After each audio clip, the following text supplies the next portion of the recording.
déprime ambiante, à la sinistrose et aux empêcheurs de rêver en rond et de vivre heureux. C'est vous le bonheur, c'est vous qu'on doit écouter. On étudie pour notre avenir et pour le pays et on n'a même pas de quoi se chauffer. Après les factures et les loyers, que reste-t-il d'une petite retraite? Presque rien. Maltraité, mal payé, toujours dans la peur d'une fermeture d'usine. On produit tout et au final, on décide de rien. Soigner les gens, c'est notre métier et on aime. Mais les conditions de travail et les salaires, c'est plus possible. Dans les communes, c'est nous qui avons tout fait tenir. Et maintenant quoi? On casse nos statuts? Cuisiner, c'est un beau métier, mais pas assez valorisé.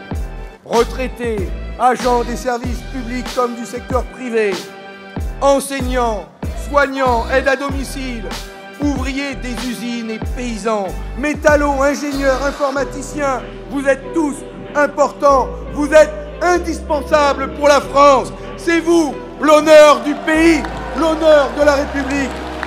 Malheureusement, malgré des années de lutte, de nombreuses lois, puisque nous en sommes à 13 à peu près, dans le domaine législatif, les femmes n'ont toujours pas atteint l'égalité professionnelle et les salaires sont toujours en deçà des salaires des hommes à qualification égale.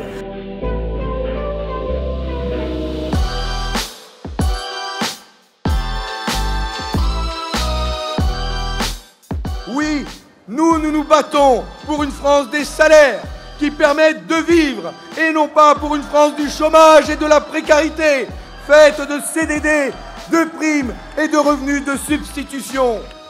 Nous voulons participer aux décisions dans les entreprises. Nous voulons décider.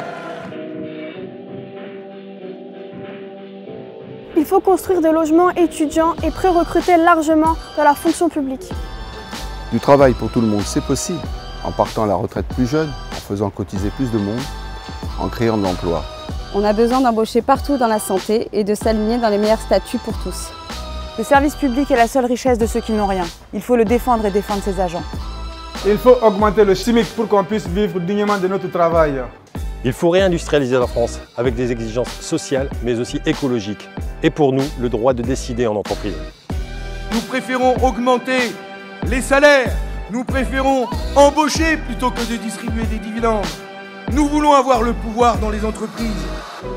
Nous avons eu le témoignage d'un salarié qui a 34 ans d'ancienneté, ouvrier qualifié, et qui perçoit 1448,94 € de salaire net par mois avec 34 ans d'ancienneté. Quand je dis qu'il faut défendre le travail, c'est défendre ces salariés-là. Défendre la dignité des travailleurs et des salariés, c'est défendre le principe que quand on travaille, on a un salaire qui permet de vivre dignement sans devoir faire appel à des revenus de substitution. Pour faire respecter chaque salarié, tous les salariés, et d'abord les femmes qui doivent avoir les mêmes salaires que les hommes et ne subir aucune discrimination ou forme de violence.